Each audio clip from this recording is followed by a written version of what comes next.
This is comedian Jamie Lissow, and whether you like it or not, you're listening to Fallen Hour Radio. My name is Kerry Thomas Cody, and you're listening to Fallen Hour Radio. This is DC O'Rourke, host of Hauntingly Yours, and you are listening to Fallen Hour Radio. This is the Ghost Biker, and you're listening to Fallen Hour Radio. Aaron Baker, and you're listening to Fallen Hour Radio. That was like a whack-ass intro, dude. My name is St. Olenek. This is Marcus. We're joined tonight with Aaron Baker, long companion of the podcast, and you're listening to Fallen Hour Radio. How's that? That was a lot better. That was way cool. Decent. Yeah. Cool. Okay, so if I don't see you, good afternoon, good evening, and good night. I used to do that. I used to do that. Well, how do I used to do that?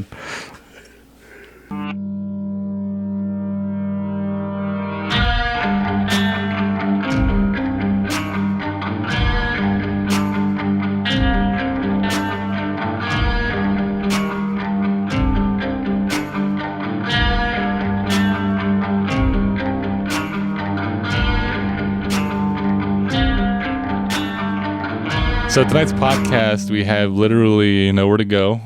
So it's kind of winging this one. Winging it hard. And I think we settled on a topic of... Fuck, you're a pervert, huh? Dude, just the way you said it, man. I think we settled on... You pressed record, right, on the camera? Do you want to go take a look? You Okay, better it's on take a there. look. It better be You better on. just look. You heard the ding when you turned it on? Yeah, I saw it said record. Okay, cool. So... Cut all this bullshit. Oh, shit. Let's go again. So I want to make a mention to Tasha Olette, our #1 Patreon. Also, Rick from Tactical Mountain Group in Billings, Montana, in the kiosk in Rimrock Mall. Awesome dude. Gave us some free jerky. Nice. You got to go check them out, though. They're first responder and veteran owned. Do you have any of that run. left here? I do. Dude, Yeah. you got to try it, man. It's pretty good. Should I do So it with the the jerky. last tab? Yeah. No. Just ruin the jerky. So tonight's podcast, I think we settled on the subject of the paranormal. And we're going to... where do you even start? We don't have it to have a subject or nothing. This one time, there were some ghosts. Where do you want to take this, Marcus? Go ahead. I don't know. I honestly don't know where to go with this one, but all I just wanted to do was just actually get back into the paranormal. Right. Because we kind of strayed away from that for a bit. Right. And I miss it. Yeah. Did I tell the story yet of that fucking broom flying down my hallway? No, you Did didn't I tell tell it that on here one? yet. No, I don't think so. Oh, shoot. Go ahead. Want to get into a That's really pretty quick crazy. story? Yeah, just like, man, I'll start off at the beginning.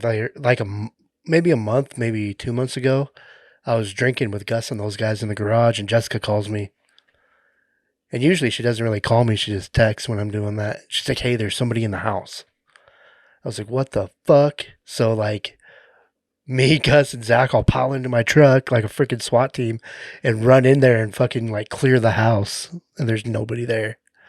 And the dogs wouldn't go past the kitchen. And she said somebody was in the kids' room messing around with shit. She could hear toys going across the floor Oh, and my somebody God. digging around. And so, yeah, we went through there like a SWAT team, cleared all the rooms. We're like, there's nothing here. All the kids and Jessica were in my bedroom at the other side of the trailer. Yeah. The dogs wouldn't go past the kitchen into where the kids' room were. And there was nothing there. I was like, man, I think you're just hearing shit. You know what I mean? Yeah. And then like a few weeks later, I'm home alone. I don't remember what I was doing. I think I was just watching TV. And I hear this crash. And so I was like, oh, Jessica had some laundry on the table. You know, I figured something just fell off. And I go up there and Rhea's got this little like toy broom. Comes in one of those kits, you know, with all the little girl shit. Yeah. And that broom was leaning up against the table, like the chair. And when I went over there, it was all the way down the hallway at my grandma's bedroom door. Oh my gosh. Yeah, Wow. it was pretty spooky. I just like picked it up and like put it back. Well, I put it in her room and then just like shut their bedroom door. Continued to watch TV. Like it was normal. Yeah, I was like, oops, let's not give that any fucking action. No, I think I did light some pinion, but yeah, So there's something going on at my house. I Like feel it literally chucked it down your hallway. It didn't just fall over. It didn't fall over. It got chucked down the Might be damn time hallway. for impromptu paranormal investigation. Right. I think it's all your guys' fault, though. So So go I'm ahead. blaming you guys. It's that freaking. It's that spirit that threw the shot glass at us. Probably. yeah. Or all the stuff out of his. Did he tell you about that? Do you still have that camera footage? Of Your cabinet when it opened up and all Oh, your yeah. cups and stuff started coming out of his cabinet. yeah. Well, when did that Yeah, happen? I was working in Billings, and Alethea texted me, and she said, "Did you see what happened?" Because I get like alerts on my phone if something Yeah. happens, like loud or something. And she was like, it was her sister, and they're both in the living room, and she said, "We're both in here, and you can see us walking around." She said, "You can see us walking around in there, and we come in here and sit down, and I think they're out of the view of the camera, and all they hear is this like huge crash in the kitchen." And they think that one of the cats or something jumped in the cabinet. They go in there and the cabinets are jumped on the counter. And they go in there and the cabinet's open and there's pots on the ground. Oh, shoot. One of the upper cabinets? Yeah, I think so, yeah. But that was a weird one. I don't know. I don't really know how to react to I guess happenings. You know what I mean? It's funny because like when we talk about scary stories and shit like that, I'm like, man, I want to do that. That's scary. That's fucked up. You know, I'd be so scared to be out of there. But when it really happens in my house, Yeah. like that straight man instinct kicks over. I'm like, not real. There's a yeah. logical explanation. Right. That's what I tried to do too. As I was trying to look for an explanation. Like last night, I didn't tell anyone this yet, but I was cleaning up, and like I said, the internet shut off and everything. Your phone was off too, and I had nothing to do, and like I have like workouts on my phone, can't do that because I don't have internet, can't play my game online, can't do nothing, can't work on my computer. So I had to start tearing apart my closet and then cleaning it out. And as I went to the bathroom, and then I heard Jasper's piano start going off, sitting over here. And Haku is in the room with Alethea, and Peanut's sleeping. And I heard this piano just start going like crazy, like there's like Was it the music. Twilight Zone? Ding, ding, ding, ding, ding, ding, ding. The music started playing, and I was like, well, that's kind of, it could be something, like it could just like unsettled or something. And so I go over there and I set it up and put it to where like nothing can touch the buttons or anything. Yeah. I go back to the bathroom, turns on again. And then I was like, all right, it's time for bed. Dude, when we were kids, I don't know if there's any 90s people that listen to this shit, but I used to have, me and Zach both, we had this Mr. Potato Head, like little game thing, and you could like change his costume and all that Oh, I used to have on that there, thing but too. it was like digital. Oh, I never had that. I had the actual potato head. No, we had the Potato Head too, Oh, did but you? we had a game that we had got one Christmas. It was a digital version. It already had Mr. Potato Head there. You know, you could see him in the Yeah. colors, and then it would just light up the different outfits behind him. And that thing used to talk. It used to go like, "Hi, I'm Mr. Potato Head.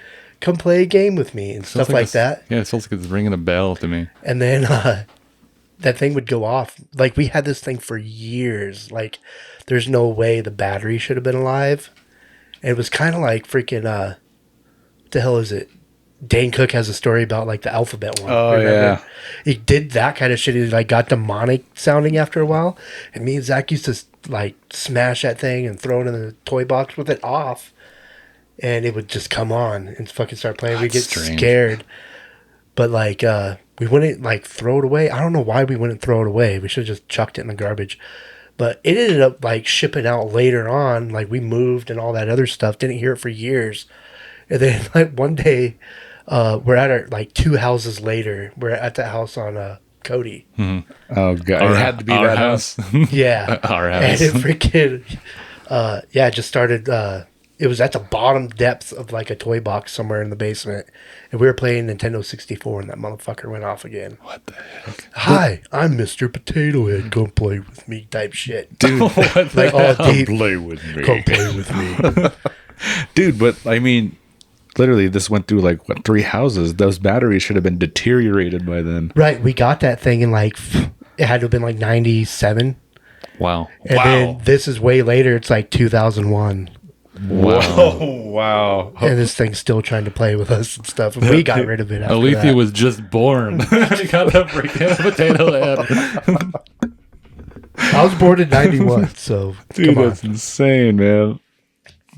No, like seriously though, those batteries should have been deteriorated by then. Right. That is a long span. It's a long span. And when we first had it, we played the fuck out of that thing. You know what I mean? Yeah. And then it just, like all toys, when you're a child, you get a new one. That one goes to the bottom of the toy box. This is like the time of where Furbies were all the rage. Dude, we right? totally had a I Furby hate around the those same things, time. man. Right. And Tamagotchis. yeah, and I remember growing up and everyone freaking out about Furbies, and we had a Furby. You had a Furby. Yeah, and I had no Furby. Yeah. I hate those things. There was like all these stories going around, like on the news and things, people saying their kids are having messages come through on Furby saying to kill their parents, things like that. Yeah, or they even change their name and they start saying this strange stuff. Yeah, and I remember growing up and hearing about it all the time, saying there's a demon in there, there's a demons that are Furbies are demons and things like that. It was like The Furbies have become sentient. Did you hear that? Yeah. It was like That was laughter. like super loud. It wasn't that truck. What the It's hell the was Furby. that? I don't know. That was like a weird moan. You got a Furby in here, don't you? No, I should have a Furby though. I thought you had Dude, a Furby. these, I don't know. Are these mics just super hot right now? Maybe. Because I was I was like, kind of thing. it might be your toy over your speak and spell. Yeah, That was weird. Spell. That's what it is. See that thing? Yeah. We never know. We don't know. Dude, that sounded weird. I'm I gonna can go ahead and spell say. great, but I'm gonna go ahead and say it was a dog outside, man, because that just sounded It could have super been a dog. weird, You man. never know. Yeah. Sounds It's not like your dog. Your dog's like a half pint. somebody's out there trying to make a new form of pox again. It's like monkey pox. Oh my god. I don't know why that joke just hit me like later. It's all right, bro. It's all right. Oh, no, wrong one. Dude. There you go. I think the other one worked. Did it? It did work. So we have Horrible this. This would be a hard podcast because we had no subject. We got nowhere to go. And just talk. It's just gonna go everywhere. Right. And Dude, like you literally just reminded me of a story though. It was actually my mom that told me the story, and then I heard it from my uncles and stuff too. But when they first moved here from Washington, they moved into a house in Crow, and I remember them telling me about them. I think they were putting stuff away or whatever, and they said it was like midnight, and the stereo they had was an old stereo, and they said this thing just kicked on and you heard this guy's voice on there. It almost sounded like it was a commercial. And it was saying it was saying all this weird stuff, and then it said if you need anything, call 666. wow. And then it just stopped. And my grandpa walked over to the stereo, and the thing wasn't even plugged into the wall. Right. I would have been like, I could use some cash right now. 666. Come on, dude. Wow. But I remember her telling me about that story, and just, dude, that gave me like the creeps, man. Just the thought of it, like picturing that. And you go and check, and the thing isn't even plugged into the wall. And just out of nowhere, in the middle of the night, this thing kicks on and says something like that. Dude, that is just one of the creepiest stories I always thought. My dad has a stereo just like that too. Those One of the old old Kenwood ones with all Yeah. the stacks and all the speakers. Yeah. I had to make sure my math was right. Anyways, people always have the stigma too about the number 6, and when you read into like numerology and things, especially with biblical things, the Yeah. man was created on the 6th day, Yeah. and everyone has this like stigma about the number 6, like it's bad luck and things like that. Bad omen. Right? I just had to throw that in there. It just came through my mind. Just a little what? What Fun about fact. your Furby story? Oh yeah, get back to that. I don't have any Furby story, but it kind of seems weird that I mean, when you're growing up in the 90s or whatever, everyone has a story about animatronics or a Furby or some sort of thing freaking out. Like today's day and age, you don't really come across that too much. Dude, it's funny. We did have like a family Furby that my mom had, and it was like 3 months the batteries were taken out of that fucker. Not dealing with that. Because it had sensors, so you walk by it, it tries to interact with you. Yeah. Right. And there was And like, it'd start fucking like, what did it do? It had a beak and then eyes. that Eyes would blink. right, like- yeah. I can't remember. Did they move too? I don't think so. I think it was just I their think eyes. I think it just looked around. Yeah, I can't remember. It's Did been some of so them light long. up? Looked like a know. goddamn Chuck E. Cheese fucking thing. Animatronic. Yeah. Anyways, it's like I remember hearing of one, maybe in like the early 2000s, maybe. Like Yeah. Maybe 2005, something like that. Anyways, a girl had a mirror and mass produced, right? And she was on the news because she said she took it apart. I think the mirror fell off. Yeah, the mirror fell off. Anyways, this mirror started telling her to do things and things like satanic things and whether it's like worshiping Satan and things like that or killing her parents or things like that, like really dark things that were coming through on this mirror. No, the mirror was still on it when it started saying this thing. Yeah, and this is why she took it apart. Right. She took the mirror off and behind, this is like, you get this in Toys R Us at the time. Right. And behind. I've probably seen it. It's probably one of those like pink plastic. It is. It is. Yeah, my cousins had one like Yeah, that. and right behind the mirror was like an image. Was it like a pentagram or what was it behind It was like a demonic looking chick. Was it really? Yeah, and I can't remember if she was like cutting her wrist or something. Oh, right. Yeah. Oh, Okay. Yeah. okay. I heard about this. It was a mirror that like people got at the dollar store. Yeah. Yeah. Yeah. That's ringing a bell now. Yeah. But that's like all you hear about it now. Like now you don't really hear too much stories like about that. So what do you think that is? Like what do you think that we're hearing? Well, I think wasn't it like a mirror from like Snow White? It was supposed to like talk to you. Something like that. And yeah. then instead it was saying fucked up shit Yeah. instead Yeah. of like you're the prettiest girl in the Yeah. land or some shit. I read a thing about that not too long ago on Facebook. Yeah, it blew my mind. I remember watching the video on it. Yeah, I remember seeing it on the news. Yeah. Yeah. And I just remember this mom, and they still had the mirror going in the girl's bedroom and reenacting like what happened. Freaking weird. Oh, on other news, freaking Ed McMahon. I just heard this theory today. The Mandela effect. The Mandela Oh effect. yeah. I think Right. I said that to you, didn't I? Yeah, you did. Yeah. Freaking freaked me out because I was like, I remember that. The Publishers Clearinghouse shit. Yeah. Where he shows up to your door with a big ass check. Yeah. Yeah. Because I remember clearly mom and them always getting mail like that. Yeah. And Dude, we still get them. do you really? Yeah, we get Publishers Clearing But it shit because of grandma. doesn't have Ed McMahon or anything. It doesn't have Ed referenced. McMahon on it no more. But I remember the commercials in the 90s with Ed McMahon When on there. he'd walk up to the house, the and house they'd with the start check. freaking out. Yeah. And, Right. Yeah, I remember that. Now I they're saying remember it too. nobody can find those videos anymore. Right. And this is like a big old thing on TikTok right now is Ed Yeah. McMahon, Publishers, Clearinghouse, and how we are all remembering it wrong and that it didn't happen. He never worked for the company. Then why do they always basically correlate him with Publishers Clearinghouse? I have no idea. That's weird, huh? Yeah, it is. I don't get it. Well, did you see the video part of that where it shows which one? Betty White from the Golden Girls talking about Ed McMahon Yeah. and Publishers Clearinghouse? Yeah. Yeah, I know. That's what I mean. I think fucking people just like to fuck with like America's people. You know what I I mean? think and so just, too. and just go through and take all those videos down from everywhere, all the sources. I feel like a bunch of the stuff's off my head. Now we're gonna burst through a bunch of topics, not even paranormal. Right. Like, remember Shazam? Yeah. Well, technically, it is still paranormal, Right. I mean, Mandela effect, it is. But they did kick back on the Hadron Collider. Okay, so you just totally right into my Your my train of thinking. thought. Yeah, train of thought is the Hadron Collider is Merging fucking dimensions. right. So they have this conspiracy about the Large Hadron Collider. There is people who visited the Large Hadron Collider and said they have CERN? Yeah, CERN, and they have this is the world's biggest science experiment, and it's like 11 miles in diameter, something like that. Just one big tube. And what they do is they crash particles into each other, and they try to have Well, they findings. tried to crash particles against each other, and it finally happened in 2012, Right. which I feel like birthed the Mandela effect. Right, and that's if what they. that is what Is that really happened. where they discovered the God particle? Was it there? I believe so. Yeah, yeah.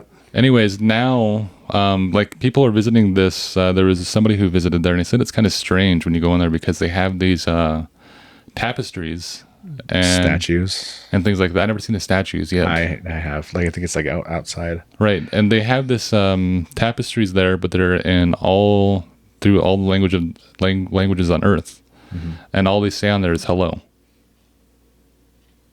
And they're like on the wall, or if they're lined up, I don't remember how it was. I heard it.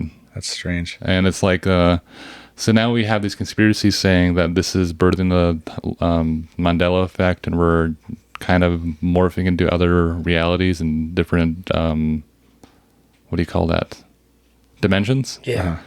And that's what's causing the Mandela effect, which I think everyone knows on the conspiracy podcast. But now they have this Tesla announced that they have. This is kind of funny because we're at the last podcast, so this is gonna be out later after the podcast we did last week. But we were talking about why is the government, disclosing UFOs? Yeah. To distract us against something. Right. And we had a thing on the podcast because there was a congressman talking about when are we going to start censoring people doing misinformation? Like, when are we going to start censoring people saying certain things and holding them accountable? So, like, when you start a podcast now, I think you got to say, like, these are just conspiracies. They're not fact. They're just theories. Right. You say the word conspiracy. Right. They don't like that. Right. So, the bad thing is, though, with the whole conspiracy thing, how many things were conspiracy that aren't conspiracy anymore? Right, That like turned the out to be true. like the UFO, like the biggest one of all. But this is my point on this is one of the congressmen asked what are they, if it is like another government, if it is the U.S. government or China or Russia, if they are flying over different airspaces and we can't see their propulsion systems, how is that possible? And one of the leads there said, well, maybe they had some way of concealing their propulsion systems, which is virtually impossible. And right now, like you can see that on like with IR. our technology, right? But Elon Musk just came in the news, and he's working on a propulsion system that now is said to be, in theory, that would work. It's like a mini hadron collider inside of every jet. in theory, Right. And what they're going to do is they collide particles inside of the jet. and it Right. It bursts them. Gives push. Right. And you got to put this. I just heard that today. Yeah. Was that the same thing when he was talking about how to achieve like faster than light travel? I think so, yeah. That It's like 95% speed of light. 95% to the warp speed of light. space instead of going actually fast. Right. Yeah. So it's basically like a mini hadron collider inside That's of going every to brain. actually propel this thing. Right. So now that you have the U.S. disclosing this in an odd time that Elon Musk is starting to work on propulsion systems that could possibly have no, I guess, discernible means of propulsion. If anybody's to do it, I think it would be him. Right. It would be Elon Musk. So if Elon Musk hasn't done it yet, then what the fuck is flying around? Right. Right. Dude, I was watching a thing too today about the Phoenix lights Uh-huh. and saying that they think instead of aliens, it was the government. And the reason they didn't try to shoot it out of airspace is because they're trying to see what the public would react to. That makes sense. And that, oh yeah, with the Phoenix lights. Right. Yeah. Yeah, it was just that they're thinking the government actually like staged that somehow to just catch the people's reaction. Right. You think that's what they're doing now? And then kind of labeled it as UFOs. Right. But in realistic, if there was a UFO, the Air Force Base would be scrambling to see what the fuck's going on. Yeah. Did I send you that video of this guy talking? I can't remember who he was talking to. It was like something on the news, but he was talking about that they literally would shoot at them. Yeah. They would try to shoot them down. Jeremy Corbell. Is that what it was? Yeah, they'd literally try to shoot them down. These UFOs. They said they'd shoot at them literally on a weekly basis. So they're seeing these things on a weekly basis. And They daily. just gave up to conserve ammo. Right. Yeah. And Jeremy Corbell is like one of the leading in the world for UFOs, and he's saying that this is fact, that they're actually shooting at UFOs. Yeah. And he was asking, well, did they ever shoot back? And he said, I can't answer that. So this is my thought on it was so one of the congressmen, like I said, asked if they were trying to conceal their propulsion system. Maybe they had a technology. Now we have Elon Musk talking about a possibly undiscernible propulsion system. Now we have the U.S. coming out and disclosing UFOs, and now we have a congressman saying we got to censor people from misinformation. And or if the U.S. is testing certain things, I think this will be a thing of recording it, putting it out there and saying that's misinformation. Misinformation, they could literally censor anything. Right.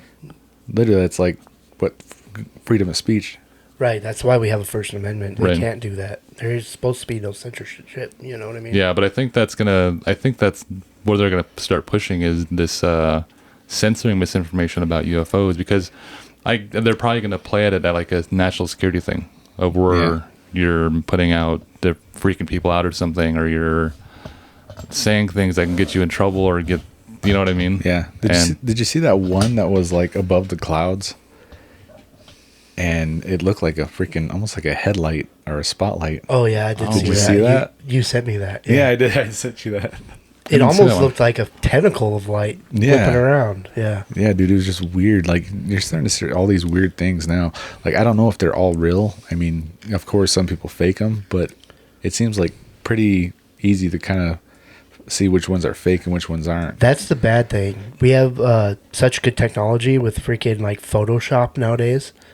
Like look at Star Wars, for example. Yeah. When they had Luke come in and he looked just like young Luke Yeah. and young Leia, fucking, it looked like the real shit. Could be Jasper. That didn't sound like Jasper. It didn't sound like it, but it could be Jasper. That was like a weird screak. Yeah, it's weird. It could be It's probably Al Jasper. up there. He stubbed his toe. Yeah, he probably did. That one earlier was weird. Freaking, I think it was a dog. I don't know. That's what I'm saying it is. That dog did start barking later on. Yeah, it did. So, We had this weird thing happen with our dog. It was, I think we were up cleaning one time, and we're up to like 2, 3 o'clock in the morning, and we were getting ready to go to bed, and we took Peanut outside to use the bathroom. Dark outside, right? And nobody on the street. And Alethea whistles to have Peanut come inside. Oh, we didn't have her whistle. She answers to a dog whistle or a whistle, and she whistles, and in the distance you hear a whistle way down there. you're not supposed to whistle at night. I know, dude. and It's this one is of the laws. Rule number one. Rule I know. number one. And that was the thing. It was like right at 3 o'clock. She was outside with the dog, and she whistles, and we hear a whistle, and it sounded like it was getting closer. And she's like, "Nope, nope!" And she gets Peanut inside, and I can hear this whistle, like really weird. After I seen what happened at that house on Cody. Oh, that Dude, was a you guys, weird one. Do you guys remember, like, you guys lived here in the 90s, right? Yeah. Do you remember there used to be a gang that roamed around town that used to whistle back and forth to each other Yeah. to see where they were? Yeah. Bunch of natives. Like, Yeah. you dumb motherfuckers. Don't you look up your history? Out here fucking whistling at fucking night. 2 in the morning. You might be whistling at somebody else or something else. Thinking Yeah. it's Right? your- It isn't your homies whistling back, dude. No, I remember that though. Like I remember like actually growing up in Crow and you'd hear that all the time. Right. And then people would get mad. You're not supposed to whistle at night. Right. I remember being, my dad used to live in those apartments by Arrowhead, Yeah. those yellow ones. I remember, I don't know, we were up real late watching movies or something. And like we were outside just kind of like looking at the sky, you know, get some fresh air. There's people whistling all over the place. Had to have been like 1 in the morning. Oh, by the way, I'm going to put those posters up for sale on fallenhour.com. So there is we're going to call it Fallen Hour 3L poster. And, man, this matches the vibe of the podcast again. They're just go Noises with it. everywhere. No. You're going to hear a toilet flush anyway. You want to cut this out? Just pause it and cut it out. Who's in the bathroom? They caught it. Okay. All right. We got to talk about Like now. literally, this is like how our conversations go. Anybody that's listening, this is how it goes when the mics are off. Basically, isn't it? Just random shit. I know. We should always wear mics around the house and just use all these cameras. I know. Just walk around the house talking. Instead of the real life, the res life. Oh, weren't we just talking about that? Freaking whistling at night. Oh, right, yeah. Oh, yeah. Yep. The gangs whistling. Dumb. Yeah. I think we were pretty much wrapping that part up. Yeah. But, yeah, don't whistle at night, folks. It's bad juju.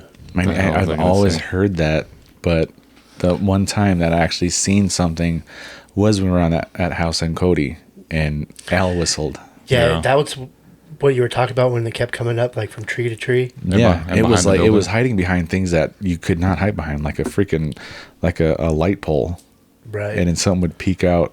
It looked like a shadow, Yeah. but like darker than dark. And a refresher for all you guys listening, we all lived in the same house at different times. Yeah. Well, these two at the Yeah. same time, but Yeah, and it was at that house. I lived in the house first. Yeah, but that was the only time I was like, oh, well, maybe that's why you're not supposed to whistle. Yeah. Calling something. That same house, I had the weirdest experience. Me and Al were standing outside, and he was smoking a cigarette. I remember this. And it was like 11:55 or something like that. And we're standing outside for a few minutes, and I remember looking at the phone because I was on the Hotel Dolores, and it was midnight, Halloween, and it was the day of Halloween. And before I looked at my phone, there's a freaking whistle in my nose. Yeah, I can hear But it. anyways, he was out there smoking, and the only light on the street at the time was in the far corner, Yeah. by that big greenhouse, right? You know, it's funny. Me and my buddies used to knock the top of the lens off those lights, so they would stay on all day. Then they would go out, and we could have better tag at night. We were standing outside and we were just talking, and here we both, for some reason, looked into that corner, and the weirdest thing happened. This dude dressed in full clown costume, right? Big old shoes, like huge shoes, and a huge hat that was like huge.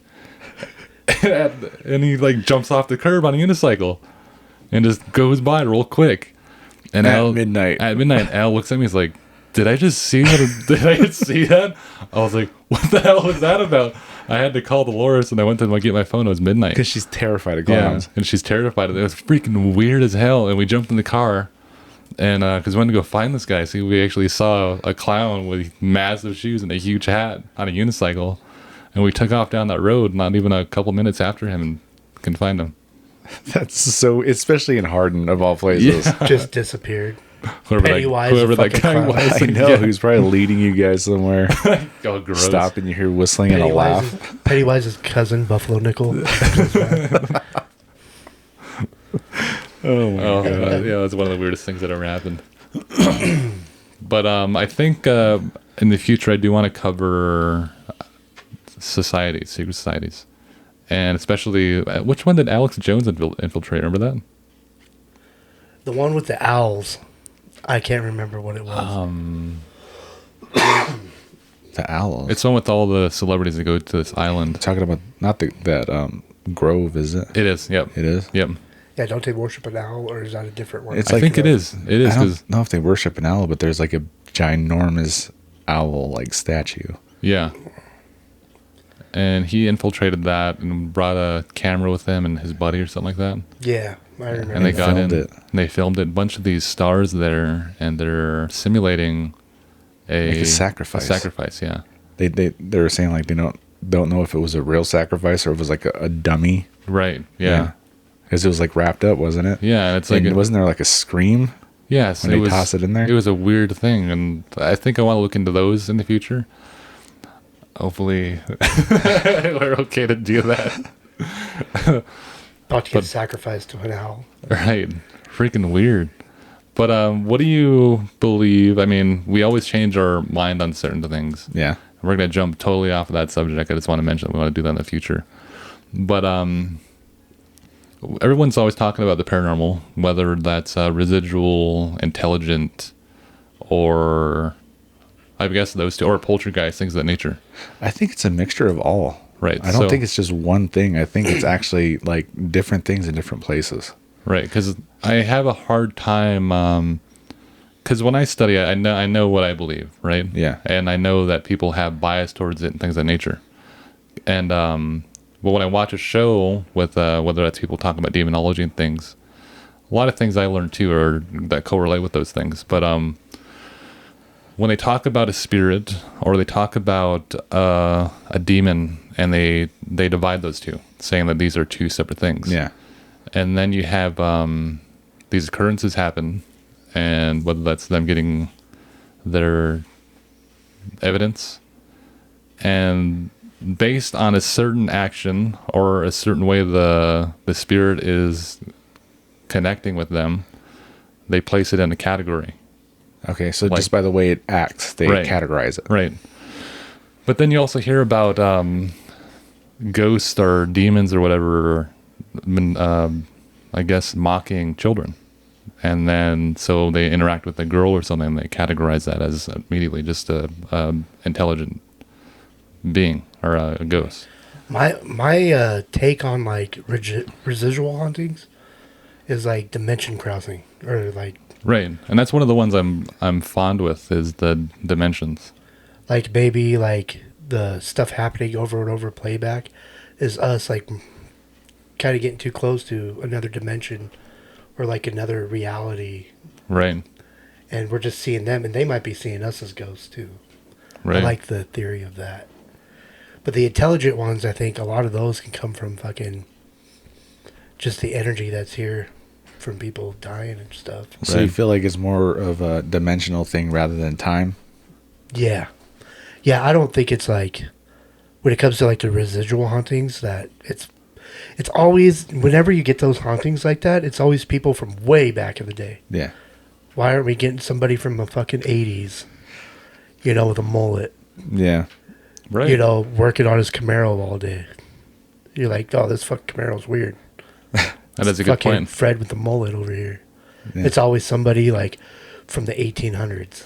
Well, I mean, I remember telling you a story once where a guy was, or a kid was in his kitchen. Remember that?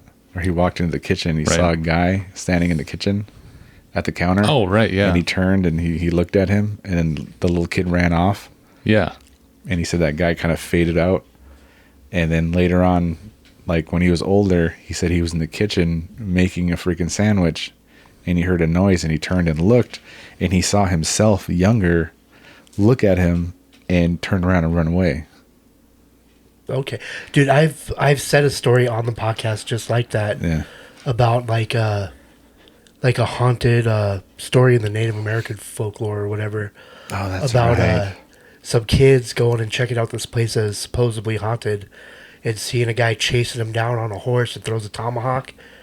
But back in like their legend, there was a warrior that saw a beast with two big glowing eyes try to chase him down, and he chased that truck down and threw a tomahawk at it. Yeah, he stuck it in the face, he said. Yeah. But didn't that tomahawk get stuck in the grill or something? In the grill of the truck, yeah. Right.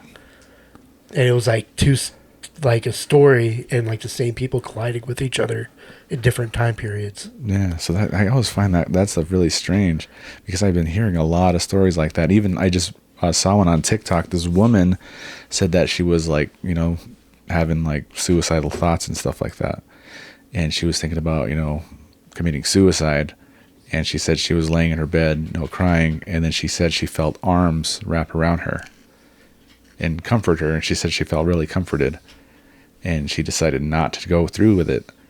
Now, later on down the line, when she was an adult, she went to like a hypnotherapist or something and basically put her mind into a place that she tried to forget.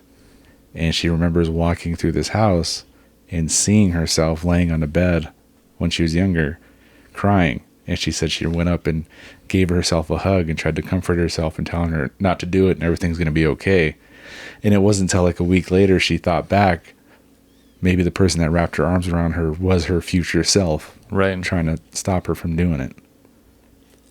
Right. So I always think about stuff like that. So that's basically like almost like her, not her mind, but like her spirit kind of going through and doing that. Right. It's I think it's more plausible now, especially with, we mentioned CERN, Large Hadron Collider, and of them acknowledging that they're different dimensions. Yeah. I think now it's more plausible to say that when we see residual energy, that it could be just a different dimension, or maybe there's some sort of time loop and things of that nature. And I think that's what most people are experiencing out there, is a different dimension when they're seeing the spirit. How long have they been trying to use this? They've been at it for machine? years. I remember the Big Bang covered it in, I think, one of their early episodes. So that's a long time ago, a while back. Because it seems like it's more like it's happening a lot more often. So do you think that's why? Where is this collider at? Is it in like Germany or like Austria or something? Somewhere like that? across the country. Switzerland, maybe. Yeah, some sort of weird Can't place. remember. That's I don't know. It's weird. How big is that thing? It's like 11 miles. 11 miles Around. around. That thing is massive, man. Yeah. And they have tiny particles flying through there. Yeah, and I mean, you see the inside of this thing. It's huge. Yeah. It's massive. So these really tiny literally particles. They're shooting them around opposite sides and hoping that they would collide. Right. Dude, you gotta have like perfect aim to How would they get a particle like in that. there? It's freaking Like, how do weird. they do it? You know? Well, Yeah. I guess they could do it now all the time instead of just guessing like they did like they before. got it down now. Yeah. That stuff's weird. Yeah, no. Like I remember even seeing a video, like somebody like basically snuck a phone in to this place, and they seen people outside, and it was like some kind of like ritual ceremony going on In CERN? at CERN, and they literally like sacrificed this lady, and people were saying like, oh, you know, it was fake and all that and whatever, but if you watch the video, it doesn't look fake. Because they stabbed this woman in the back, I think it was. Mm-hmm. Now, when they stab her and pull the knife out, you could see the knife get stuck on her dress, and it pulled the dress, and then the knife comes out. Wow. So it didn't look fake at all. Right. So if it was like one of those retractable ones, it wouldn't have that No, problem. it would not do that. It would not get caught on there. You could literally see it pull, and then pull her dress out, and then Interesting. it come off the dress like it stuck to it. Wow. I never heard that one before. You've Never never saw seen video. that? No. I'll have to find that video and show you, but it supposedly happened there. And there is like, I think like a big weird statue outside somewhere. Right. And I don't think you're like allowed to have phones and stuff there, Wait, that's weird. like cameras. Yeah. And somebody snuck one in and filmed it. At CERN, Yeah. I thought they're pretty open about cameras and shit there now. Well, I think like authorized Oh, personnel. it's like because I've seen like documentaries and Yeah. like stuff Right. on the internet. Like, I mean, people I there. bet you they probably have like, you know, documentaries and cameramen and cameras there. But during times like that, I don't think they're allowed to. I wonder why they'd be doing that though. I Like, why know. would you be doing that? I mean, what they're dealing with like different dimensions and stuff like that. Like maybe they're Get back into some into like your old dimension. you fucking- right. like maybe they're into some dark stuff. Maybe that's what they're trying to do. Right. Going into hell. You Right. never know, I guess. Like some Event Horizon shit. Yeah. Fuck, that movie scared the shit out of me when I was a kid. Still one of my favorite movies. I mean, there's even stories of like, I think Buzz Aldrin and Back to Armstrong. Good old Buzz Aldrin. Yeah. It's funny, like Armstrong's name used to be stuck in my head, and that's who I'd use to like Who's the third guy? Collins? Is it Collins? I think so. He was the one in the Yeah, Orbiting, he was right? orbiting the moon. Right. It's funny that nobody ever remembers that guy's name. Were you just quizzing Marcus? Yeah, pretty much. I'm pretty sure it was Collins. That's so And he funny. was the one orbiting the moon, and he said it was like 45 minutes. He'd get to the dark side of the moon, Yeah. and it'd come take him back. like 45 minutes to come back around. So strange. Yeah. No, I looked into it. Yeah, that was our last podcast. We had to look into it. Yeah. But I think it's I mean, when I was watching, I think I was watching I didn't even tell my story. oh, go ahead. But there was like stories that they actually did like a ritual thing on the moon. Well, speaking of Oh. rituals, no, I'm just kidding. Yeah, they said they're like in like some society, I'll say. Right. And they did like that's why they wanted to go there. They went up there to do this like ritual. And Are these scientists? Are they officials? Are they famous people? Are they that told us supposedly it came from them themselves. like who's performing these rituals? Lance Armstrong. No, that's Neil Neil Armstrong. Armstrong. Neil deGrasse Tyson. Yeah, Lance Armstrong. Lance Armstrong on the moon. Oh, we're gonna fail. Anyway, no, it was Neil Armstrong and What? And Buzz Aldrin. Lance on. Say it again. did I? Dude, I'm all jacked up over here, man. Were they up there to try to find the like obelisk or whatever from Space Odyssey? I don't know what they were doing, but they were trying to get up there at a certain time, Right. and do this ritual up there at a certain time for a certain reason. A certain time, huh? Yeah, That'd be weird. crazy if we actually went to the moon, though. Neil I don't know if deGrasse that happened. Neil Can you- deGrasse Tyson. Can you believe imagine that? Mentioning Neil That's deGrasse Tyson, weird. he had this. It's not paranormal, but he had this like. I had a total brain fart on this. Anyways, I'm just kidding. We went to the moon. I don't deny that. he talks about how like the two poles, right? They have lines across them, like on the globe. Is how we separate time. Yeah. And some of those are altered to do with like states and things like that. Yeah. So all these are different time zones. What's the time on the poles? On the poles, yeah. Yeah. 0.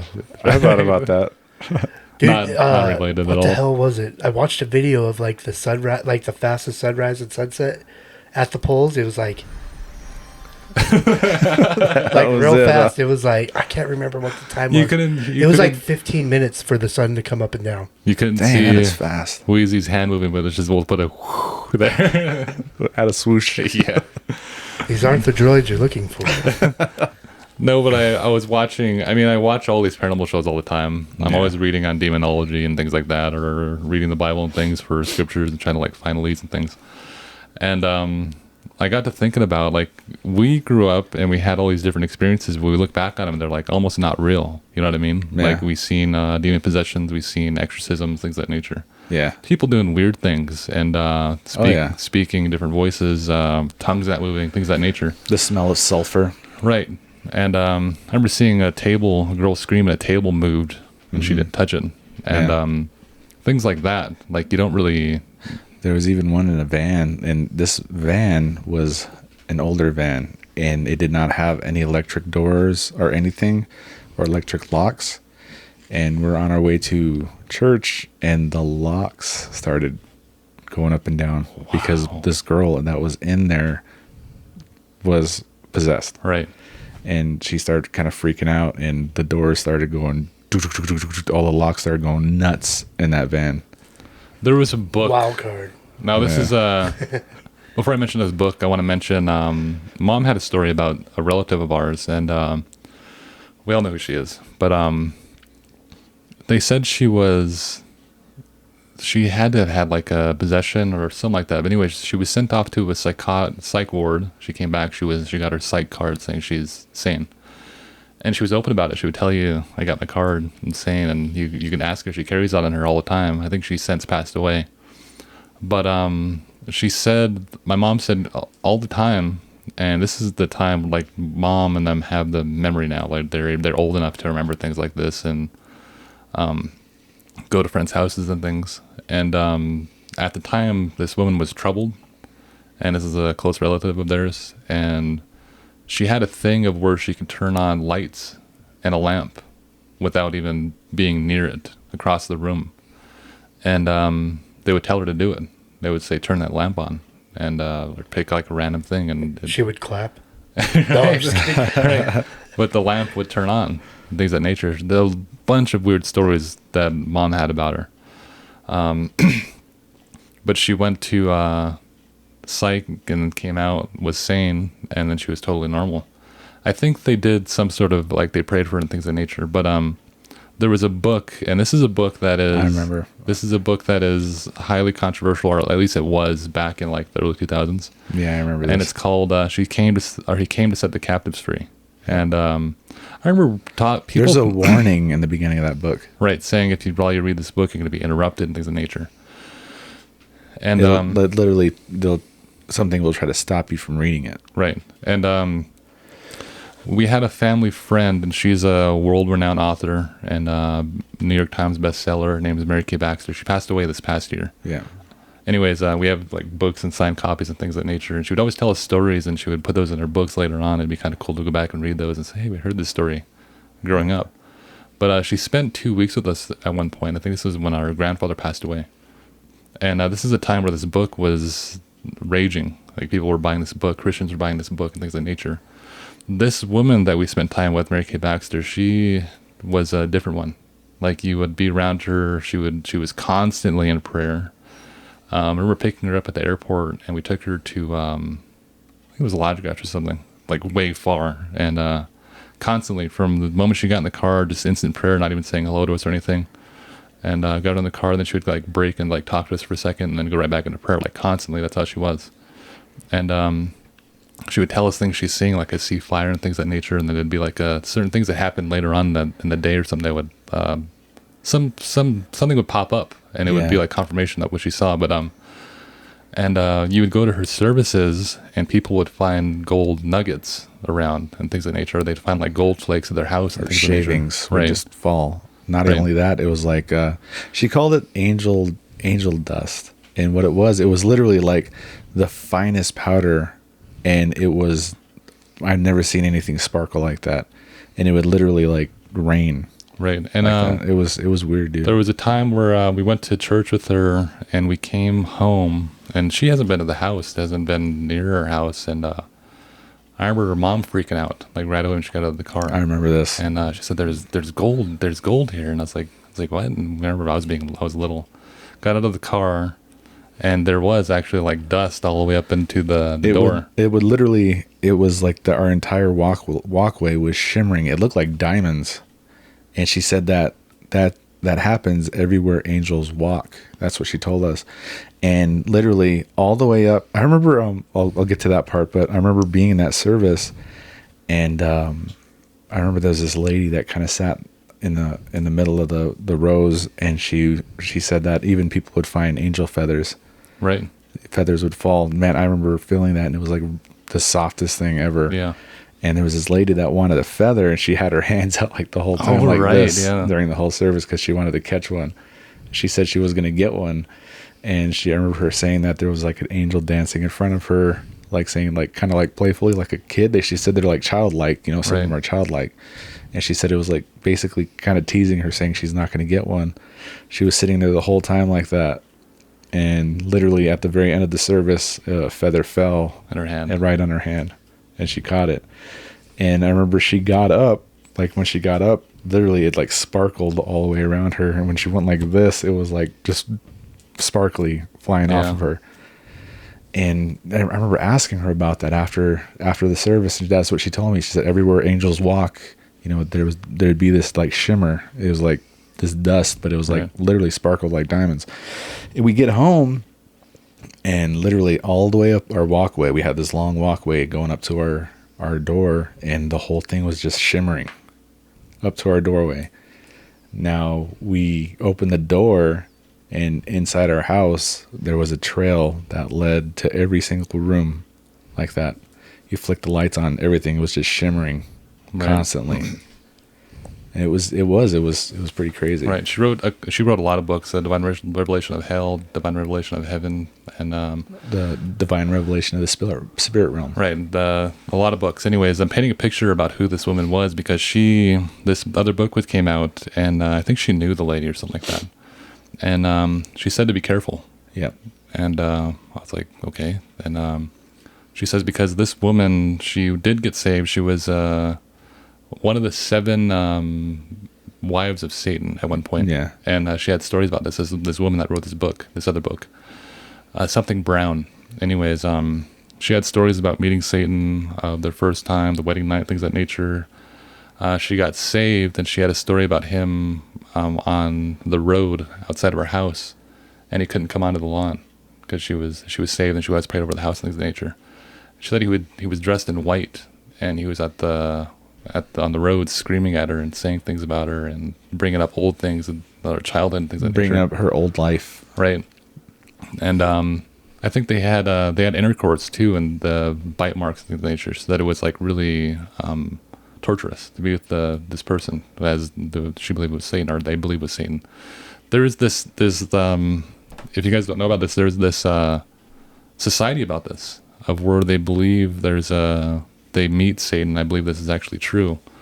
And people meet around the world in they meet under the church's nose, under the community's nose, and meet up, and they'll converse or have services that are demonic. They'll meet in churches. Some of them, a lot of them have churches, well-profound churches. And one of the crazy things she mentioned in her book was that they're shapeshifters. And she said it goes by their ranking of what they shapeshift into, and they do this in their meeting places. Anyways, I remember talking to Mary Kay Baxter about this book, and she said to be careful about it and probably don't read it, and because she had a thing about misleading people, I think, or something like that. Yeah, and or that she feels that you'd be misled reading the books, because when you talk about demonology or you talk about demons or Satan and things of that nature, they say to be careful, or when you study about them, because you can fall into almost like a fascination, and it's really easy to do, apparently. And they'd be more fascinated with that rather than what you believe in. Right. And in this book, she would have a warning in the front, and it would say, while you're reading this book, you'll have interruptions, things of that nature, and things are going to happen. Then she'll have a prayer after that, and then get into the book and talking about all this stuff that she encountered. So back to this book. I had a friend, one of my best friends growing up. His name's Brent, and he had this. He wanted to try it because he was around Mary Kay Baxter too, and he would go to church too, and he was the rebellious type, so he'd want to like do stuff that you're not supposed to do, and it got him intrigued in the book. And it's not that book. I don't think it was like a bad thing, but she was saved, and I think when she wrote that, and but he was like, I want to see what this book's about, and see if it actually disruptions and things of nature. And we didn't know about the warning in the beginning until we actually saw the book, and we saw it a couple times, and people bring it over and things of that nature. And he gets the book, he goes home, this is like high school, I think, and something like that, middle school. Anyway, sometime. And he's like, I'm going to read this book. And I knew his grandpa, I knew his grandma, they never bothered him. Like if he goes to his room, they never bother him. And he goes to his room, sits down, and he reads the warning. And then he's like, okay. So then he reads the prayer and everything. Goes to the first page, starts reading. His grandpa comes to the door, starts knocking. And he's like, okay, so it's just my grandpa. It's like coincidence. Someone's there, takes him outside for like a good 15, 20 minutes, comes back inside and sits back down again, tries to read the book, and knock again on the door. And it's his grandpa again saying someone else is there for him. He's like, okay, cool. He's not putting it together yet, that this is what they're talking about in the book. And then as soon as he realizes that maybe it's a coincidence or maybe there's some sort of coincidence, things of that nature, he sits back down finally, and he tells his grandpa to leave him alone and let me read the book or read in here or whatever. And they say, okay, we'll leave you alone and we'll tell you when dinner's ready. I remember that being like one big part of his story. And he said, okay. And he goes to his room, sits down to read the book, gets the book open, his power shuts off in the house. Not only that, but that whole street just went out. Just on that side of the street. It's a weird thing. Yeah. Yeah, we actually have a cousin that this is where I first heard about it. Is he had this book, and I didn't realize it until he told me afterwards. I was a distraction during this time because he was trying to read it, and this was at nighttime. I stayed at his place. We'd work on music and stuff like that, and he kind of stopped. He started laughing, and he told me, and he explained it to me and everything, and told me about this book, and then he just said, I'm just trying to like read some of it, and he just said, whatever you do, try not to distract me, so I was like, whatever, I went and laid on the couch, and I was like messing with stuff. I had my headphones on and all that, and it was like constant distractions. And he even told me, he's like people would knock on his door right when he starts reading the first line. Wow. knock on his door, and then he said there was even times where there'd be a knock on his window or on his door in the middle of the night. He'd go outside and there's absolutely nobody there. Wow. He said stuff like that would happen. Now, I remember this one time, our cousin that lives in Washington, we were talking about this book, and we brought it up. It's funny that you say that because I was trying to tell her about it. She's like, well, what's the name of this book? And I was like, oh, it's called, before I could even tell her, The Phone Die. I was like, what the hell? I thought I just charged this thing. I put it back on the charger, grabbed the other one, and I started talking to her, and same thing. The phone died every time I get to the name of the book.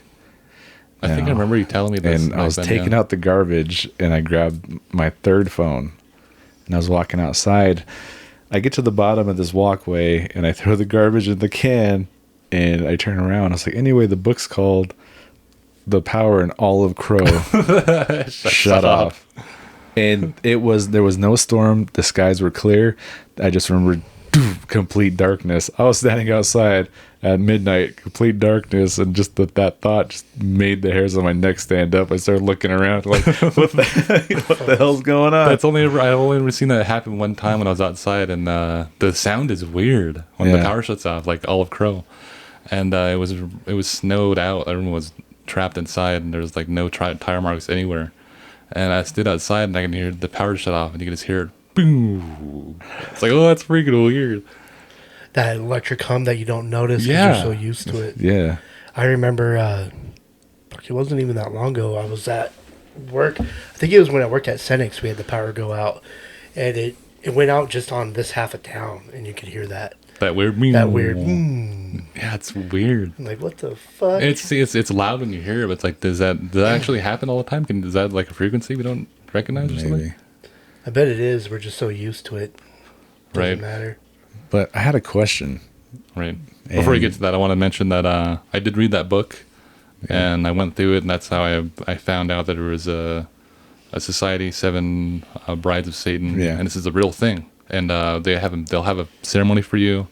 They flew her out to like somewhere like Barcelona or something, and then she said this guy gets out of the car, and there's a bunch of people there, and they know who he is, and this is Satan. And she said he was the most beautiful man she's ever seen, and which is of course in Spain, huh? Right, and that's where my family's from. Right, beautiful. And this is one of the things though about Satan is that's one of the things that people describe about him when they see him. Yeah, and he was one of the highest angels in heaven at the time when he was in heaven, and he was called Lucifer. Yeah, and anyway, she said that he was like radiating. And so they had that happen. There was another thing I watched on TV about this cult, I guess I'll call it. And this woman says she's a minister, and she said they're bringing a lady, and she's one of the brides of Satan, and she wants to be done with it because she's being like tortured bad, and she's like really bad shape. And she says okay. So she goes to this hotel, and she says she can tell when she's like 10 blocks away, New York. She can feel that. She said it was like really heavy and dark, things of that nature. And 10 blocks away, New York blocks that are known to be big. Their city blocks are huge. Right. And she said she came to the hotel, and you can just feel it getting more and more radiating. And she said she remembers meeting her because she comes up to... It was a suite. They get her inside, and the minister's in one of the back rooms, and they had ministers back there going to pray for her. And she said this woman comes to the door, and she can just hear her coming, and the door just blows open. She didn't touch anything. And then that minister's like, "You're not going to try that here." And she started doing that kind of things around the room. But yeah, I read that book. Right. Yeah, it's You crazy, didn't get man. the Force? No.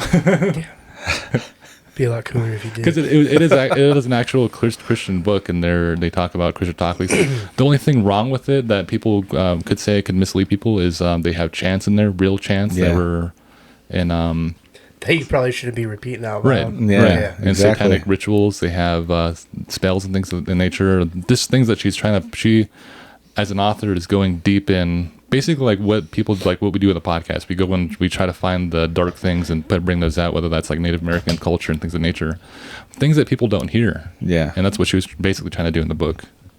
Anyways, go ahead. yeah. But I had a question, and it's funny that you bring up Mary Kay Baxter because that's what it had to do with. Is we were talking about paranormal, or we're going to do a paranormal podcast and stuff like that, and I came across the video of like something cryptid.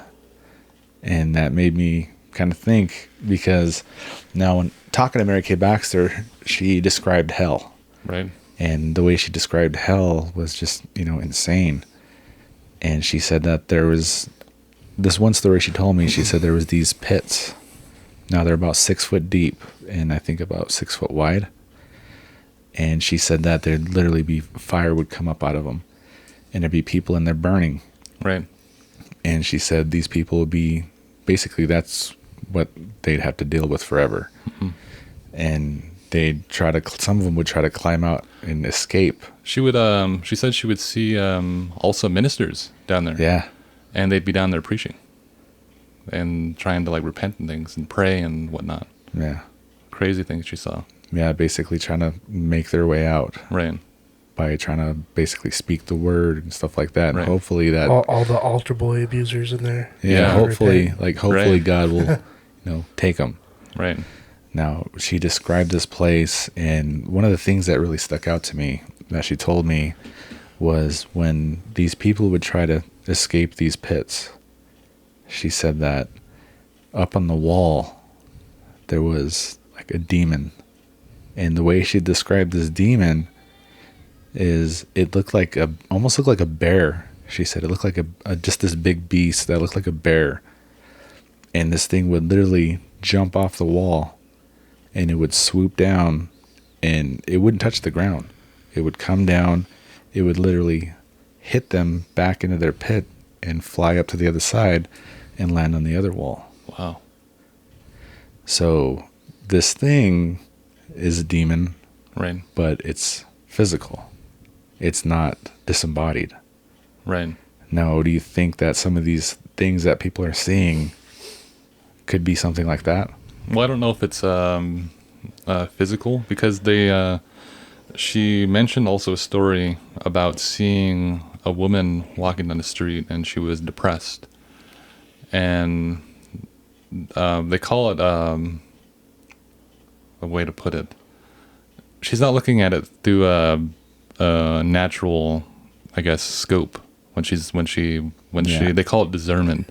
Oh, I was gonna say like astral projecting. Right. But when she sees something or sees someone like that, God would talk to her or show her things. And she's seen this woman. She just saw a woman walking. She said she knew she was depressed. And then God was able to show her the demon that was attached to her. When she switched to physical to spiritual, then she saw the demon on her. And it was, she said it was a small thing, and it was on her shoulders. This woman's shoulders, and it kind of had like its legs wrapped around her chest, and Basically it was clinging to her. Right, it was clinging to her, and it was rubbing her like it was like she was its baby, and like trying to. It looked like it was comforting, but it wasn't. It was a tormenting spirit. Right, I've heard like folklore stories with demons like that attach themselves to the backs of people. Yeah, and I can't recall where from, but there's definitely folklore from a country like that. Yeah. Where there's demons that cling to the back of you and weigh you down. Yeah. Right. So what was your question about it? I was just asking, like, do you think that could be something that people are seeing when they say, like, maybe like a dogman sighting or something like that? I think so. Because demons they're disembodied, but in the spiritual, they're there. Yeah. Back in the Garden of Eden, Adam and Eve, they said there were cities here. Then later on in Scripture, in Genesis, it describes a pretty dominant race, and they said they were like satyrs. They were half man, half goat, and they had tails like a scorpion. And they also had like breastplates and things of that nature. They were like warriors and things, and they became disembodied. And I guess in that realm, they would be disembodied. But she also brought up, this is a thing that nobody really talks about, but it's summoning a demon. And when you summon a demon, it's possible that it can manifest. And she told a story once. I think it was one of her books, and I was reading it.